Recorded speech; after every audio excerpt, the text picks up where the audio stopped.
je suis Christian Palouki. Nous voici dans notre deuxième vidéo sur la gestion des risques. Dans la première vidéo, nous avons vu ce que c'était qu'un risque. Un risque, c'est l'effet de l'incertitude sur l'atteinte d'un objectif. Donc on part d'un point A pour arriver à un point B, qui constitue notre objectif. Et tout au long du cheminement, on a des événements qui peuvent nous empêcher d'atteindre cet objectif-là. Et ces événements-là sont les risques. On a aussi dit qu'un risque, c'est la rencontre entre une vulnérabilité et une menace.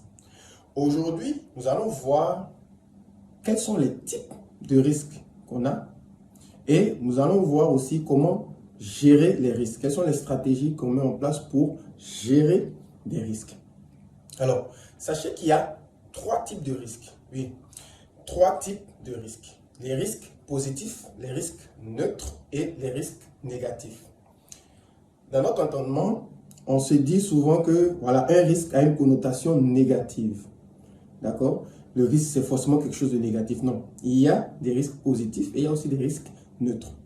Nous allons commencer par les risques négatifs parce que c'est quelque chose qui est beaucoup plus intuitif et simple pour nous à comprendre. Un risque négatif, c'est un risque dont la réalisation a un impact négatif sur la personne qui subit le risque. Donc, si vous allez vous promener par exemple très tard dans un quartier malfamé ou dangereux, donc vers 3 h du matin, vous avez le risque de vous faire agresser. Donc, si vous vous faites agresser, la conséquence, c'est que on va vous voler votre argent, on va vous voler votre téléphone ou on va vous blesser. Donc, ce risque-là, lorsqu'il se réalise, a un impact négatif sur vous, donc sur la personne qui a subi le risque. Un risque positif, c'est un risque dont la réalisation a un impact positif. Donc, le risque, lorsque vous le prenez, va vous donner une finalité positive. On prend l'exemple d'un investissement. Donc, vous prenez le risque d'investir dans la crypto-monnaie et la conséquence positive, c'est que vous pouvez devenir milliardaire. Mais ce qu'il faut savoir aussi au niveau des risques positifs, c'est qu'il y a une possibilité que vous n'atteigniez pas la finalité positive. Donc, vous devez maîtriser le risque que vous prenez, donc le risque d'investissement, pour vous assurer que vous allez atteindre cette finalité positive. Sachez que le risque positif est un risque qui est beaucoup plus difficile à appréhender ou à gérer que le risque négatif.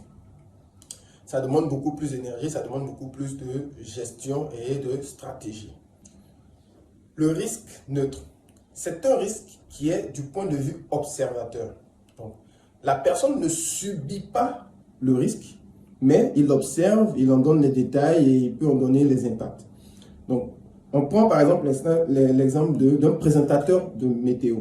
Le présentateur de météo, on prend un pays au hasard, le Sénégal, qui est le pays où je me trouve, d'accord? On a un présentateur de météo, d'accord, qui se trouve à Dakar et qui donne la météo, par exemple, dans une autre ville, Tambacounda. Donc, il dira, par exemple, qu'il va pleuvoir à Tambacounda aux alentours de midi ou de 14 h, si vous voulez. Mais lorsqu'il va pleuvoir à Tambacounda, il ne va pas subir l'impact de la pluie parce qu'il ne se trouve pas à Tambacounda, il est à Dakar. D'accord? Donc, il a observé, il a donné des détails, il a donné quelques impacts, mais il ne subit pas le risque. Donc, le risque pour lui, il est neutre. Donc, voilà ce qu'on appelle un risque neutre. Résumé. Le risque, c'est l'effet de l'incertitude sur l'atteinte d'un objectif. Donc, on part d'un point A pour arriver à un point B. Et tout au long du cheminement, on a des événements qui peuvent nous empêcher d'atteindre cette finalité-là. Il y a trois types de risques. Le risque positif, qui a un impact positif.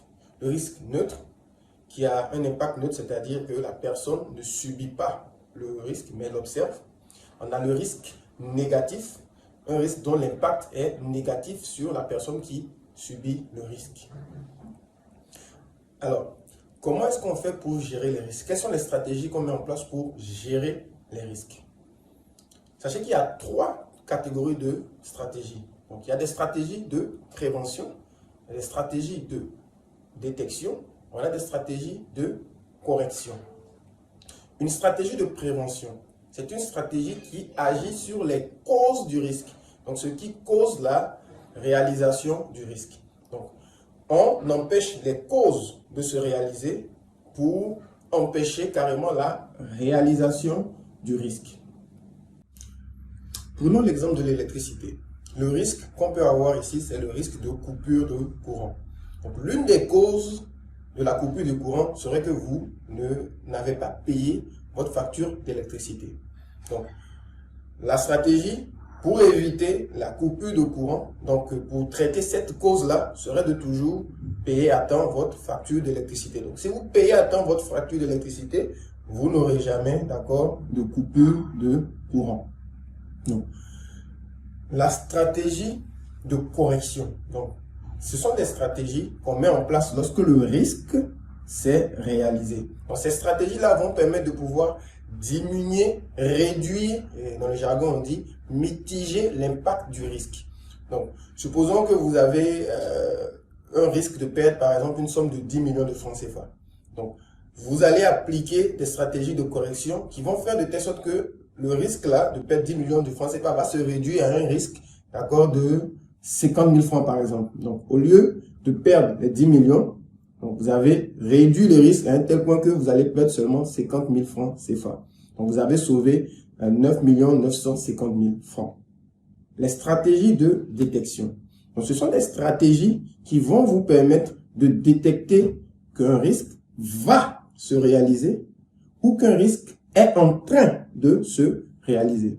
Donc, la stratégie de détection va vous permettre de détecter qu'un risque va se réaliser. Donc, il ne s'est pas encore réalisé, ce qui va vous permettre de rapidement appliquer donc des stratégies de prévention.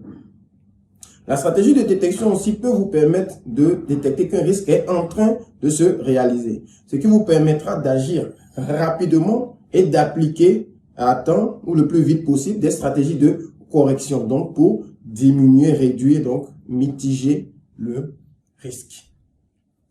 Résumé, le risque est la rencontre entre une menace et une vulnérabilité.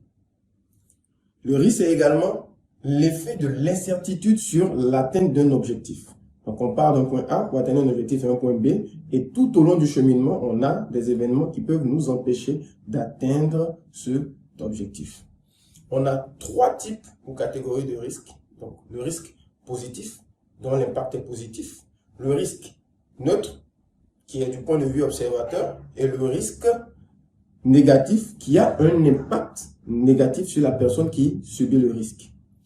On a trois stratégies pour gérer les risques. Donc, la stratégie de prévention qui va agir sur les causes du risque et empêcher le risque de se réaliser. Les stratégies de détection et de correction qui vont agir sur le risque lorsqu'il s'est réalisé pour diminuer son impact. Et les stratégies de détection qui vont permettre de mettre en place des alertes qui vont nous permettre de détecter qu'un risque est en train de se réaliser ou qu'un risque va se réaliser et ainsi appliquer selon le cas soit des stratégies de prévention ou des stratégies de correction.